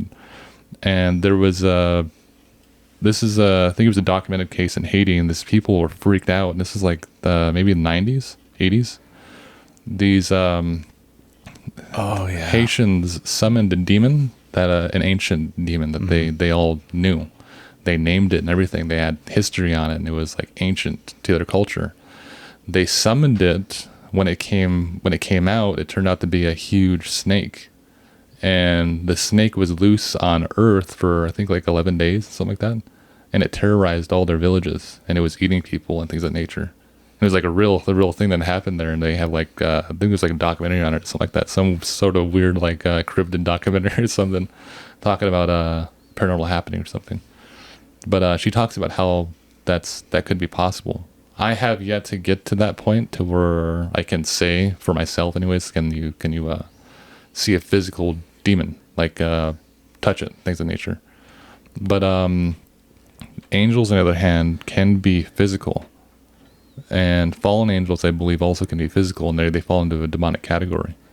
Yeah. And when you talk about beasts and things, right, fallen angels though are considered different from demons, aren't they? right? Yeah, they're not. Yeah, they're in a not, different class. Yeah, they're that's not why demons. I kind of brought that up when he was racking his brain over demons. You know, Right. like And they think like the centaurs and the, all those things are the demons.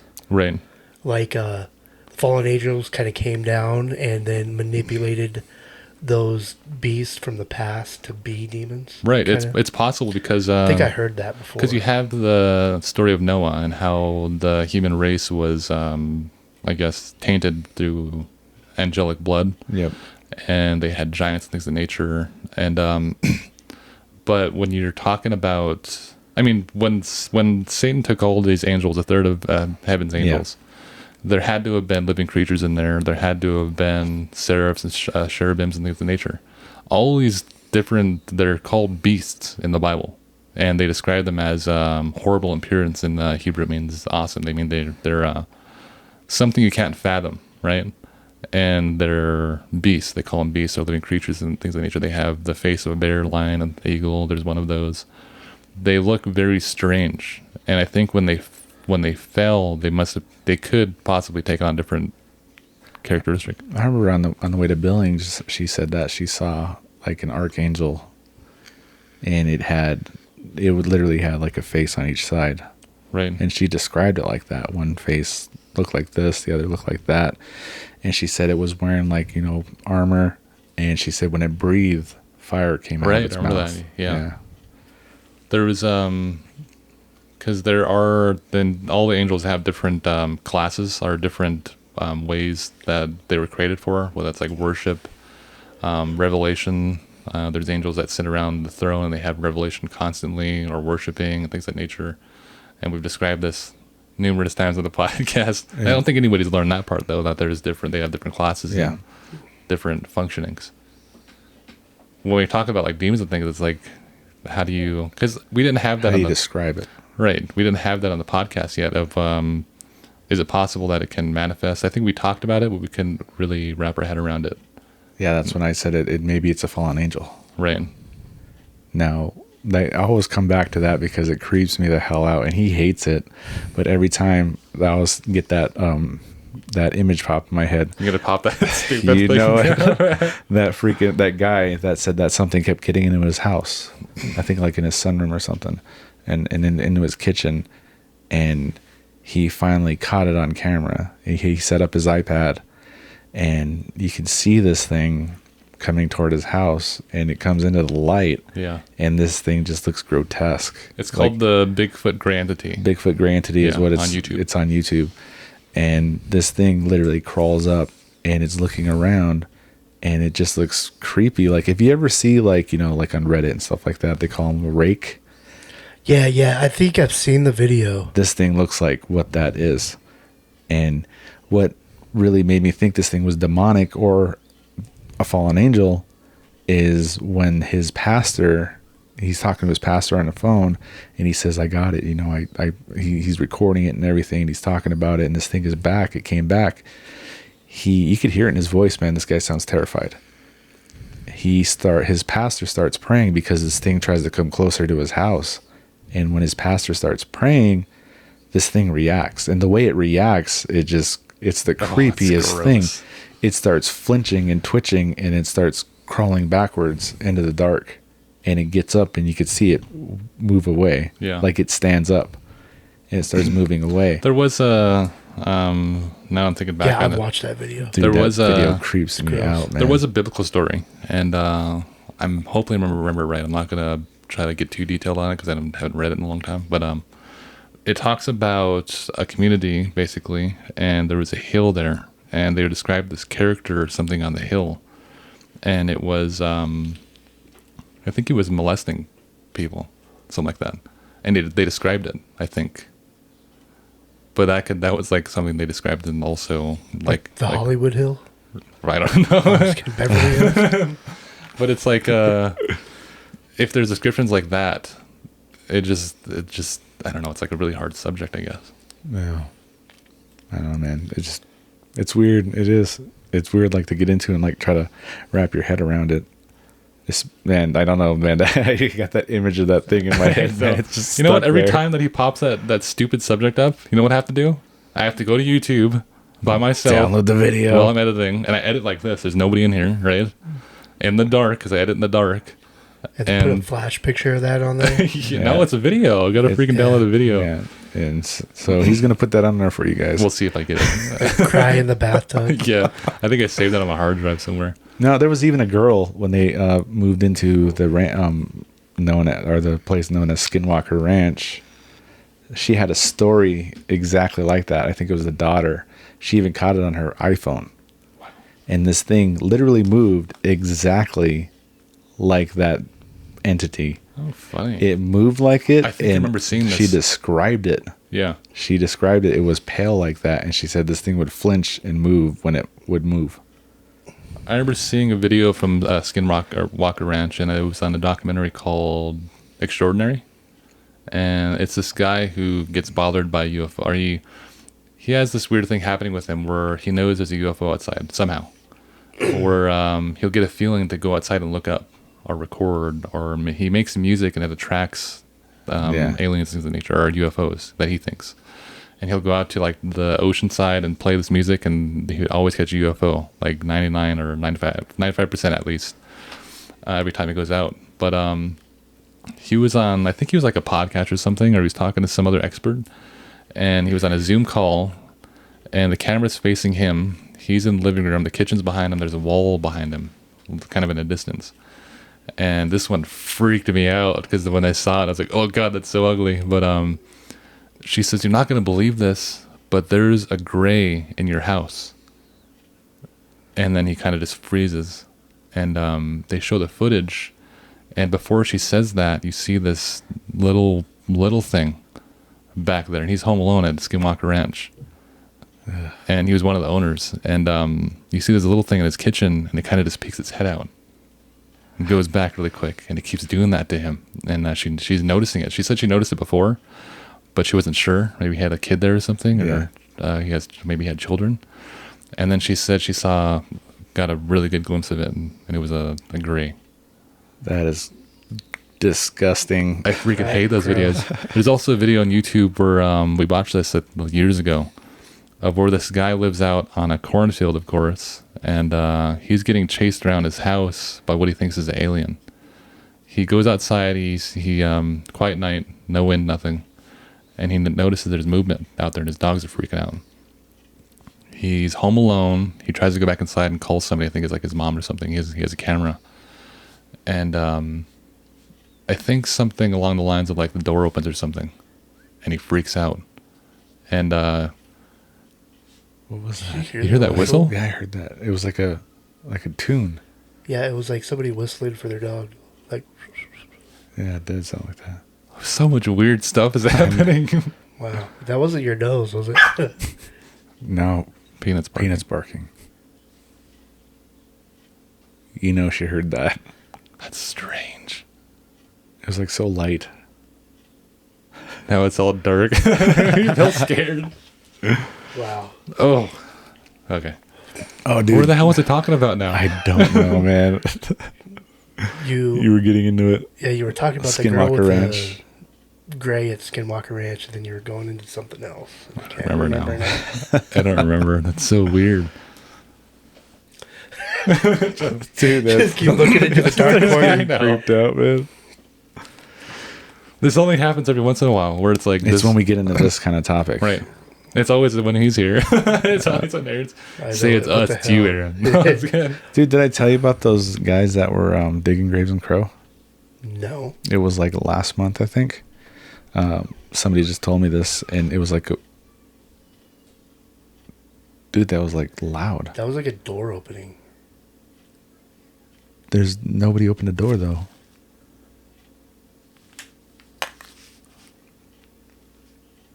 What the hell? You don't think that could have been from upstairs, do you?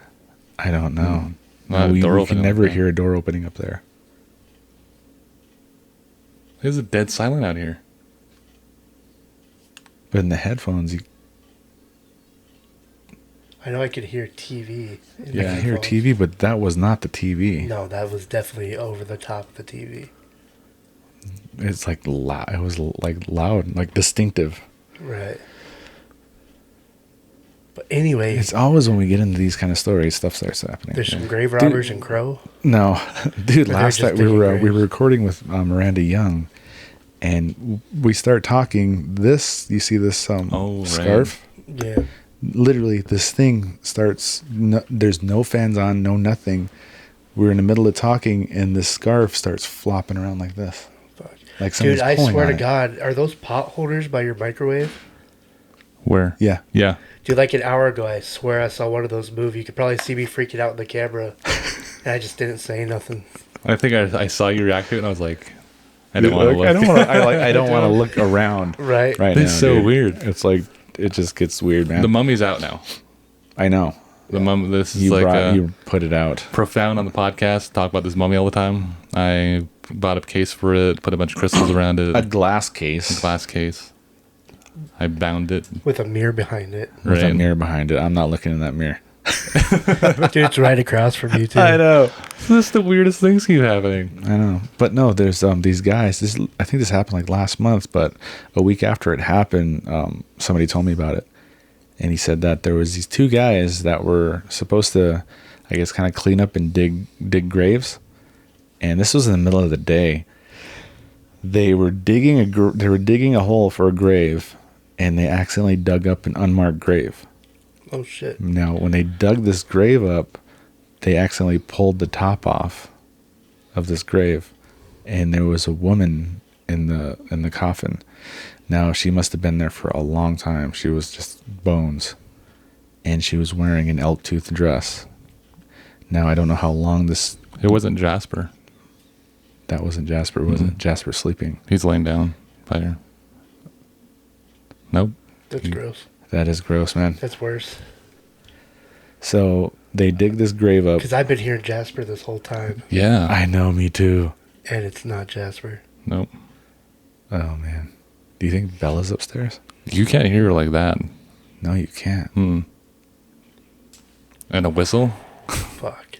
What was that? That was okay. I'm gonna say okay. That was you. That was me. I'm just like literally reacting to every sound now. Like, God damn it. Charlie's everywhere. Okay, let me get back into the story. That? Yeah, that. That has to be the TV, right? Are they watching No, Totoro? That was loud though. Like, It was really loud. I'm gonna keep one headphone off for a second. that was Jasper. Okay. Okay, continue. Fuck Anyway, let's get back into this. So these these two guys were digging graves in Crow. Now they accidentally dig up an unmarked grave. Now when they dig the unmarked grave up, they accidentally pulled the top off, and they saw a woman Without two dress. with an elk-tooth dress. Now this woman must have been down there for a while because she was, just bones. Well, they say you could go all the way to bones in like 10 years. Yeah. So Wow. it isn't that long. But within 10 years, you'd think that grave would have been marked. Right. Yeah, what I who mean? knows? Now, when they dug this up, and they're like, okay, we better mark this grave and cover it back up. So they cover her back up, and they bury it, and they get in the truck, and they have like a 4-door truck, and they drive to the next site. So they pull up to this next site, and they get out of the truck, and one guy gets out, the other guy gets out. They close the doors, and after they close the doors, they heard the back door open of the truck. Now it's only two people. And they both turn around and look, and they see a woman step out the back of the truck. And the door closes. And she's looking right at them. She doesn't walk to them. She literally glides up to their face. And they said she just had this kind of like pissed off look on her face. And she moves over to the other guy, right to his face. And they say she just backs up and turns, and then she just goes until she's gone.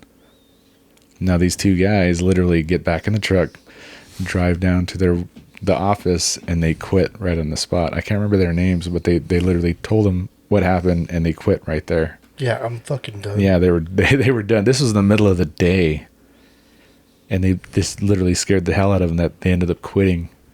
Like, Right. man, I don't care if you think I'm Where crazy. is the cemetery in Crow?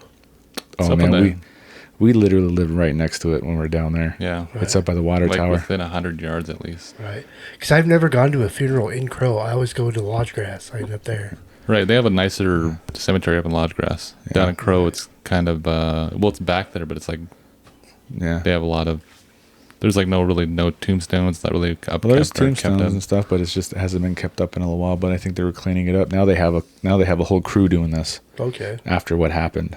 Right. And yeah, I remember, man, it was creepy. Like, because my grandma's house, literally her backyard, there was just a short field, and the graveyard was right there. Now we'd hear people crying there literally at like 3 o'clock in the morning at the graveyard. Oh, dude, I remember I had some buddies die in a car wreck when I was in high school. And me and my buddy Justin would go out to the cemetery at like 3 in the morning, just drunk. And fucking cry around and shit, too. And fucking... You'd hear that all the time there. But this one time, I remember my grandma was standing out in the back of the house. And me and Juno actually went out there. Juno went out there first. And I was kind of sitting there like, what the hell is he doing? So I walk up and I look, and I remember seeing the screen door, there, but the door was open. And I walk up to, see what they're doing. I open the door, and there's this light going around the entire graveyard. I remember this. Quick, like it couldn't have been a person running. This thing was just moving. Right. And my grandma said it was doing that for I don't know how long. She said she was just sitting there watching it circle the graveyard. Man, you'd see crazy stuff. What's a scary, ugly one that me and Myrtle had? I just remember this one. We moved to our new house, and it's like not too far from the cemetery still. Yeah. We're down the road, and we're in the corner house, and this is the time where Mom and them had the back door open, so you can go out the back door. And this is before they had they put some stuff there. But I remember watching a video, and it was one of the big ones going around YouTube a long time ago. It was like when YouTube was like just now coming out, and people were putting up ghost videos finally. And there was one of security guards in Argentina, and they pan, and they're kind of messing around, like just goofing around, and nobody's coming through their security. They're outside, and nobody's coming through their port or whatever. Like really just plain straight, like a plane. They're on a plane. There's like no hills or anything, and goofing around. And this guy kind of gets startled a little bit. His whole mood changes, and they pan the camera over. This guy pans over, and he starts shaking, and there's a dress out there. Like you can see a dress, like a light silhouette. And you hear this lady just start laughing weird, ugly, like a witch's laugh, like really loud, right? And they freak out and they go inside, whatever. When we're freaking out about this video, and that laugh was stuck in my head. And me and Law Lorne. Yeah, me and Merville have the idea. Let's go outside and just hang out outside. And we should like just hung out there and like told stories and things. We go outside in the back and turn the lights off, and we start talking and stuff. And we hear that same exact laugh. Oh my God. Outside, loud as hell. And it freaked us out. Fucking back inside. Real fast, huh? One of the things that creeped me out about living by the graveyard, I remember we were outside, and I was talking to Roman, and we were smoking a cigarette, and the sun was barely coming up. Like we used to just stay up all night, and the sun was barely coming up, and we start hearing down, literally far, like going toward Hardin, dogs barking. Now it was like a trail. They'd slowly start moving toward us, and finally got to our street. Now this was like the only street up there, up on that hill. All the other houses are down housings and all that. Right. So we were up in like the up at the water tower, and I remember I was like, man, what the hell's going on? And he said it's probably the spirits going back to the graveyard.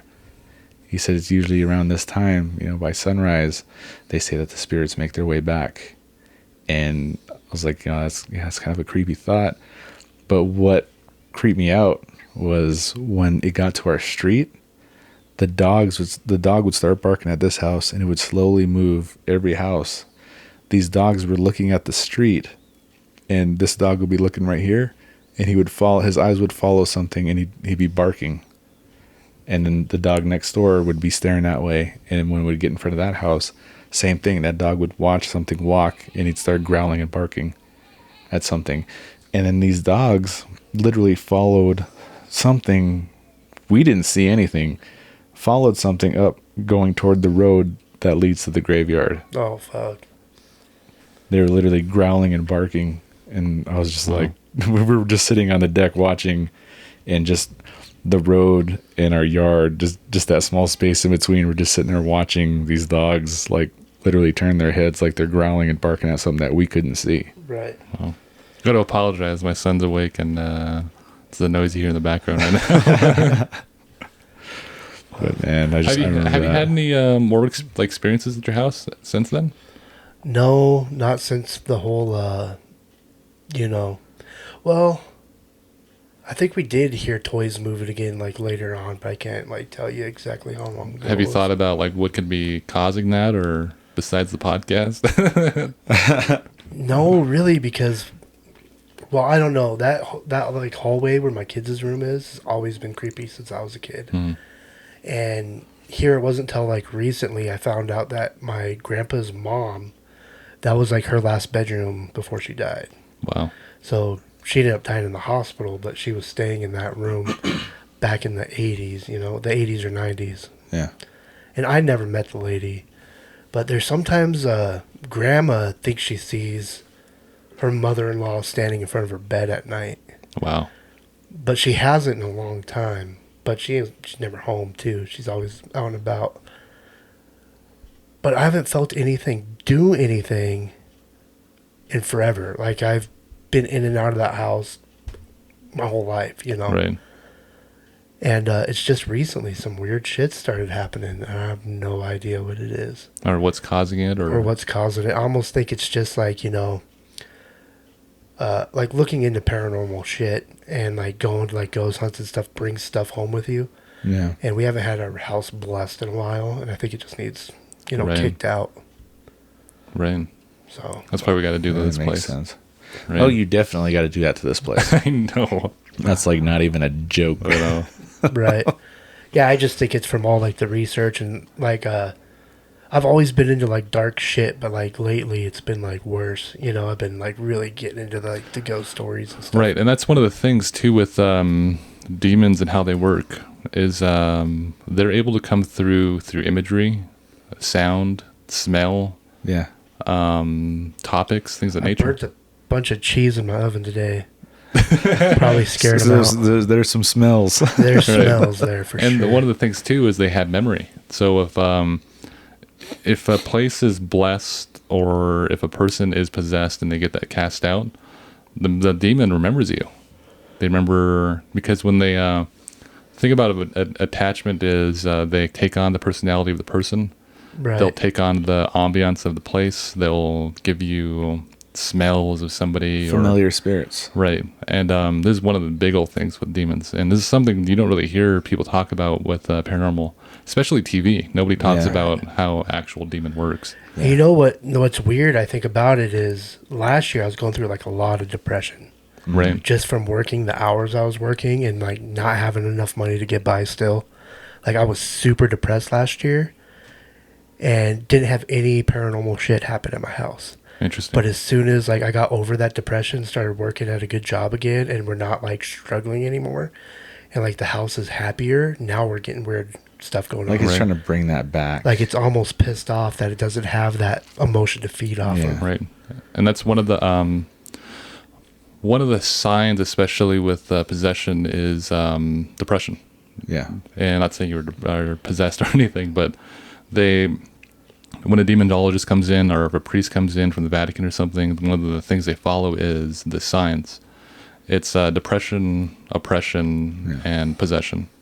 And so a lot of you can chalk that like depression up to being people. I mean, there's especially science around it, around depression, things of nature. I don't dispute that, but that is a side effect of demon. Yeah.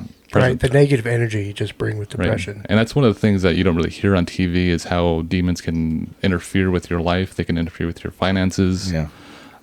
If you allow certain things into your house, there was I've been reading on this a lot because we're going on Miranda Young's Ghost Biker Garage, and she wants us to do like a whole biblical thing about this and pick apart different cryptids and see if we can find any biblical reference, because she was fascinated when we went on the podcast. Started talking about it. Yeah, at the and I end was there. able to pull out different, because she's a Christian herself, and I was able to pull out biblical references to different things, different happenings, and describe this to a T with scripture.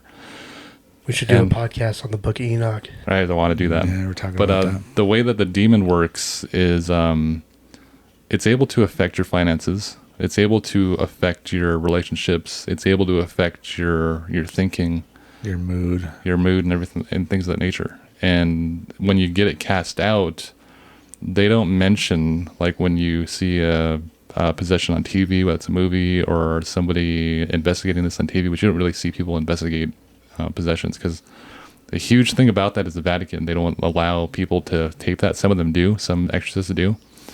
But demons have memory. And the thing about a demon is it's always looking for a place to inhabit. And it's always looking for, it'll take an animal, it'll take an object, it'll take somewhere where it can rest. And the rest that the demon is, like they'll say the demon's resting in somebody, the rest is it's tormenting somebody or something. And it's you hear these stories about people and their cats are acting weird and the cat's walking sideways. My dog does keep shitting in my house. He's pissing me off. It's probably what it is. Right, and you'll people that are listening, there's signs of this, whether that's headaches or stomach aches or certain things happening in your life, and that can be attributed to some sort of dark presence. And people, Yeah, I would say that's why you get that feeling in the pit of your stomach.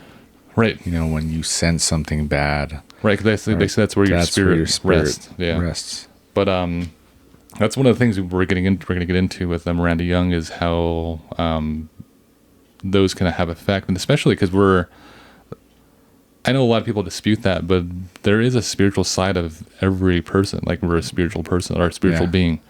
I don't believe that the body is like who I am. You know what I mean? That's like It's just your shell. right, the shell.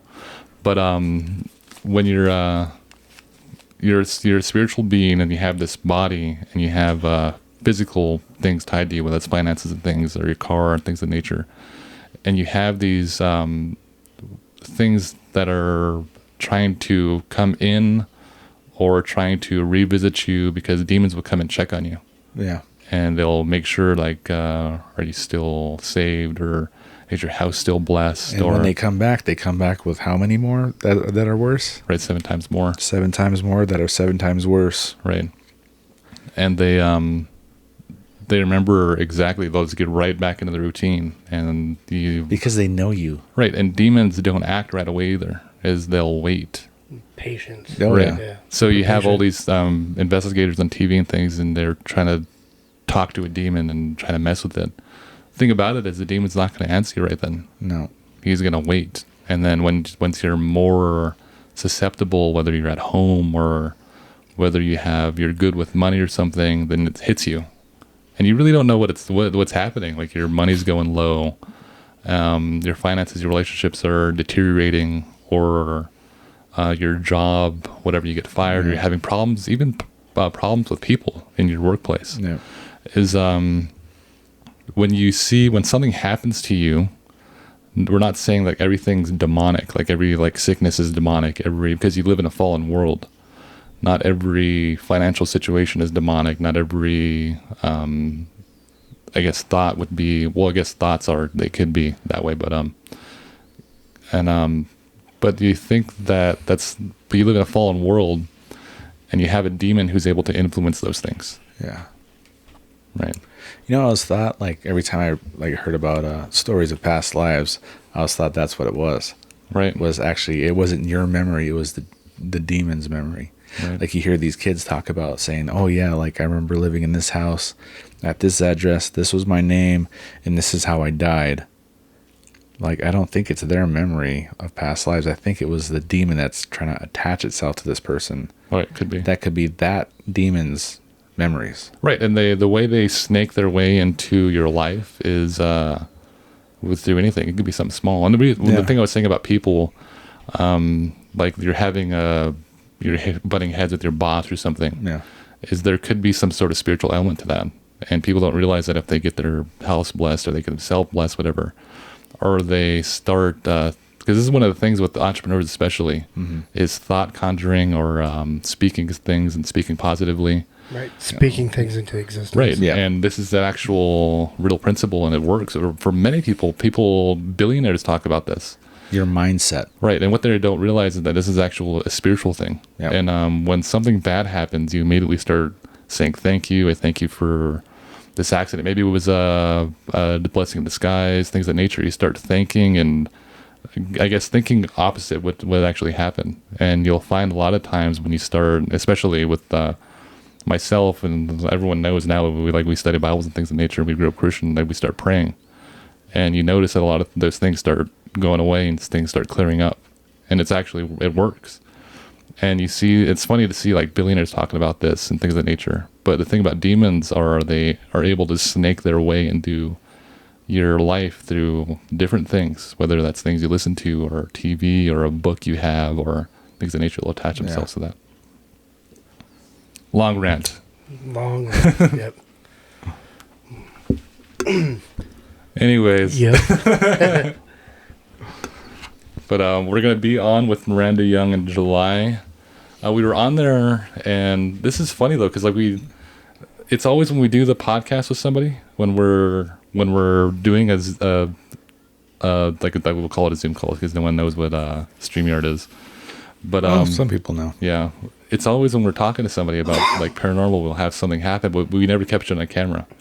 It's always behind the camera. Right, we caught an audio though with Russell, and he was hearing a little girl on our side, and we were hearing the same little girl on his side. We heard a woman, and not only that, he was hearing footsteps, and the camera was where it's sitting now. Actually, it was like the monitor was far back. We even tried to debunk it. We tried to step and move our feet, and the camera wasn't moving. And he said the camera would started shaking and moving by itself. Crazy.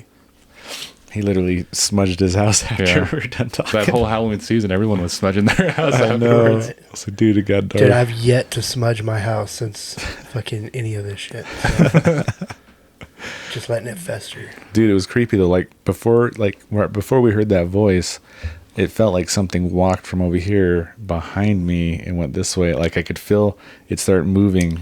Do you ever get that feeling that something sits on your bed while you're sleeping? Yeah, I got that before. I get that. My bed's like way off the ground. Like if I'm up at night and I start thinking about my research or watching the alien video when Lethe's sleeping, I think something's going to grab me. So I run to my bed.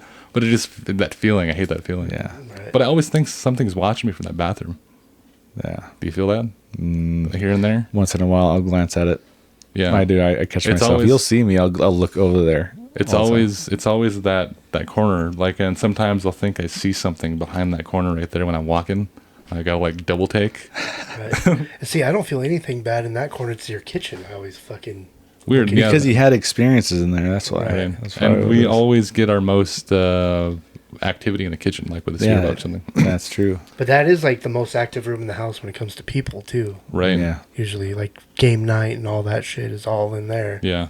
And that's the thing. I'm going to start changing that, doing the spirit box things in the house with people and find somewhere else to do it because you're channeling that crap into.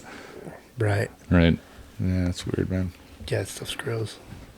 But it was, I don't know, I heard that story that Wheezy told, and I was like, wow, that was a week after I showed up at your house, huh? And you told me that story about the broom and all that stuff. Yeah. I couldn't remember if I had told you guys or not. And it's kind of funny because you always have your experience when you're here with us. It's always him that sees it. Yeah. He's always the one that walks I on. was sitting right here, right when I leaned up, and I heard that shot glass. And I look over, and this guy's just staring straight, dude. He's not moving. Dude, did you fucking see that? I was like, I heard it. Yeah, fucking shot glass straight moved.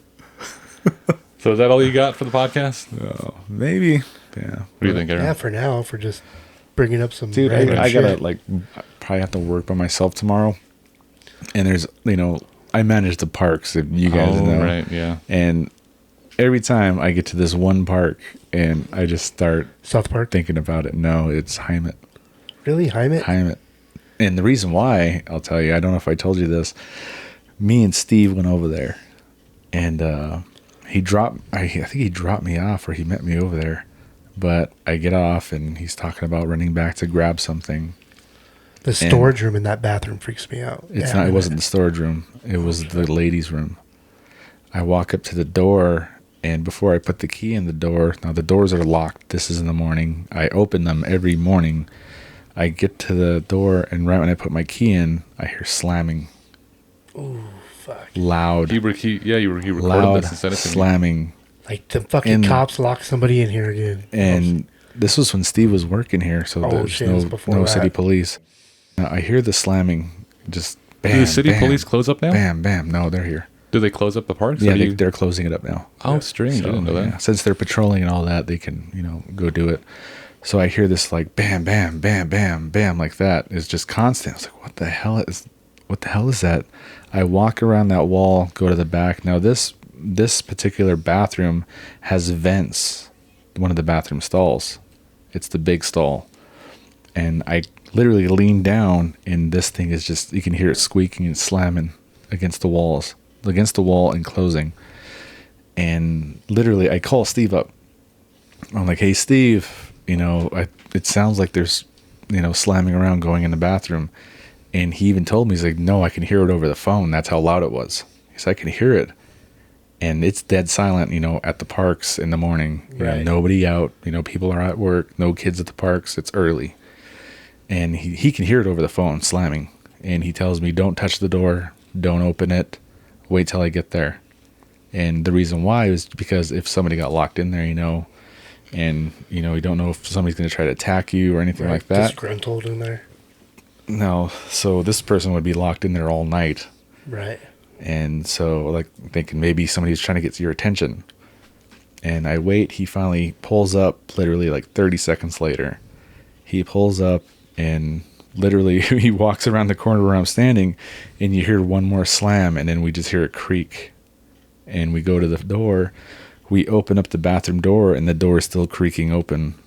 We walk in there, and there's absolutely nobody in that bathroom.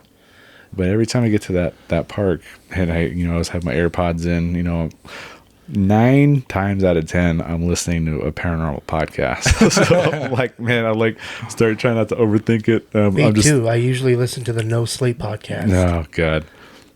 And it's So fucked up. I'm always thinking one of these days, man, I'm going to walk out of that stall and that thing's going to slam behind me or something. Is that the first park you go to in the morning too? And it's the last, actually. Oh, that's the first one I used to go to in the morning. So I'd go deal with that park right away, and then go to South Park, and then Custer Park, Yeah. and then the Mormon Church over there. And then by the time I got done with all those parks, it was break time, so I just go right to the city shop. Now, he always made jokes like, oh, yeah, whatever, you're just like watching too many scary movies and all that when it brings it up. But in that moment, no, dude, he was creeped out because he was like, there was nobody in there. And he was like, well, look around, make sure, open the storage room. We opened the boys' bathroom. We opened everything up, and we were the only ones there. See, I wasn't very creeped out at the boys' bathroom, and No. I don't remember being that creeped out about the women's, but the storage closet In the back. used to freak me out. I used to have to prop that door open. I was always scared it was going to slam on me. It would freak me out. I would get my tools and equipment out of there and like huck them out the door. It's funny that you bring that up. I went over to the close this one night, and this was around maybe 10 o'clock at night. I go over there. My girls go with me. Sarah's with me. We pull up, and there's nobody there. And Lily goes over and starts playing on the playground At night? Yeah, and Sadie, it's literally right by where we park. It's like right there. And Sadie goes up with me. She's like, well, you want me to see if there's anybody in there? I was like, yeah, whatever. And the door's closed. We walk up and we hear women talking in Crow. Oh, funny. We hear them talking. It's echoey in there. It's like, oh, maybe there's somebody in there. We'll just wait. I go and check the boys' bathroom. Nobody in there. I lock it up. Stand there waiting. And I was like, maybe they're just hanging out in there, maybe somebody's in there drinking in there or something. I was like, all right, well, I opened it up, opened the door. I knocked on the door. Hey, is anybody in here? You guys got to get out. And it was dead silent. And just as I'm knocking on the wall or the door, Sadie walks in there, she walks in there. She comes bolting out of that bathroom. She runs right past me. As she runs past me, she yells, "There's nobody in there." And she jumps she jumps in the car, and Sarah's looking at her like, what the hell's going on? And Sadie's sitting there just looking out the window. And I'm like, dude, I got chills right there when she Like, did you're the that. one that has to go in there and kill this spider. I was like, oh my God. I kind of sat there for a second. I looked around that corner, and Sarah was just looking at me like, her eyes are big. What the hell's going on? And so I have to walk in there to make sure. Right, it's weird because that park and the bathrooms and all that are new. They're the newest part of town. Yeah, but it could be where it's at. Right. The land it's on. That's what me and Jeremy were talking about. And I walk in there, and there's nobody in there. So I'm like, oh man. man, there's nobody in this bathroom. So I'm like, all right. I close the door, and we get in the car. We start backing up, and we get almost, to the road. And I tell Sarah, you got to stop the car. She said, why? I said, I have to check the storage room. Maybe that's where the voices were coming from. And she was like, oh my God. Okay. So she starts pulling up. She pulls up to the freaking back. I get out of the car, and then I heard a boom on the door. It's like, oh, maybe there is somebody in there. I walk up, I put my key in, and I turn it, and I'm just standing there waiting, and she was looking at me, and I swing the door open, and completely clear, nobody in there. I just slam it right back shut, lock that sucker, just go to the car. I'm like, nope, let's go home. Dude, there was sometimes, because there's a light in there. Yeah, the light's in the storage room. Yeah. And sometimes I'd go there in the morning, like after I shut the parks down and everything, know that everything's shut down, and that light would be on. Yeah. And I'm like, fuck this bathroom every time. Yeah, dude, that, I don't know why, man. It gets you. I really want to go to like the archives here and see what kind of history we can pull, because I know this place was like some sort of in World War what they used to keep like prisoners here. Yeah. Do you know about that? World War II? Was it? I didn't know they did that here. I know Hart Mountain and Cody used to have Japanese prisoners of war. Yeah, I thought it was here too. No, they had Japanese. some here too. Did they? And it was at the, now they're not blue apartments, but those blue apartments over there by the school. Yeah. They said that used to be a place where they'd keep them. Mm-hmm. Oh, really? Yeah. Like during a war or something like that, I guess. Huh. But there's a lot of things you don't hear about this town. It's like... Right. I lived in those blue apartments when we first come back from California. Mark lived there for a bit too. I don't remember nothing suspicious. But who knows? We got to go do research. I think one of the podcasts coming up would be the Book of Enoch and research about that, talk about that. I think this, I don't know, we're getting into, this season's different than the last season because we're getting into more of, I guess, trying to pick apart these things more, and we're going into things we can actually speculate on. I mean, the last podcast we talked about aliens and cryptids and Native American lore, things we can't really prove at the time. Right. Stuff that's more, stuff that everybody can relate to. Yeah. Right. Yeah, like Native American lore, that stuff is like, I mean, hearing about that growing up, and actually people talk about sightings that just happened like yesterday. It was pretty crazy, like, hearing that kind of stuff. There's a story, that's why I like talking about that. I think I'll leave the audience with, and it's, do you remember that story Dakota told you? Oh my God, was it with the goat? Do you remember it? Because you probably remember it better than I do. That just creeped me the hell out. Can you tell that story? I can't remember the whole story, but Have to get Dakota over here. I just remember them talking about it, like walking on two legs, and it was like dancing and right. moving. I'll do my best. After they killed this thing. Right. It's a gross story, dude. So the family apparently got a goat, and this thing started to, this one day, they kept it in like this little enclosure out there in the field. And one day they noticed that the goat was walking on two legs. And we see this like online as things, these goats. And Native American tradition is different. Often. Right. Native American tradition's different. And they said, well, you got to go and get rid of that goat or kill the goat, and because it's like a bad omen or something. Yeah. And they say, okay, so we'll do that. And they said this goat would be weird. Like the grandma was in the house, and she remembers this goat coming up, and she said she heard footsteps on her porch, like human footsteps, but it was like clinky, like a goat, like, right? Yeah, the hooves. And she hears a knock at the door. And so she thinks someone's there. She looks out, and this goat's on two legs knocking on her door. And this is a goat they bought. And this is the family tells this story. Not too far off either. It's like pretty recent. And so then they made the choice that they got to kill this goat. Like there's some sort of spirit or something inside of this thing. And he looked back there, didn't he? Yeah. And anyways, they decided to kill the goat. They killed the goat, and they have this, everyone's getting together and they're telling stories around a campfire. It's dark, and they're telling ghost stories. And one of the people I think they leave the campfire or something, and they're going this spot or something like that, because I remember the goat was by the campfire now.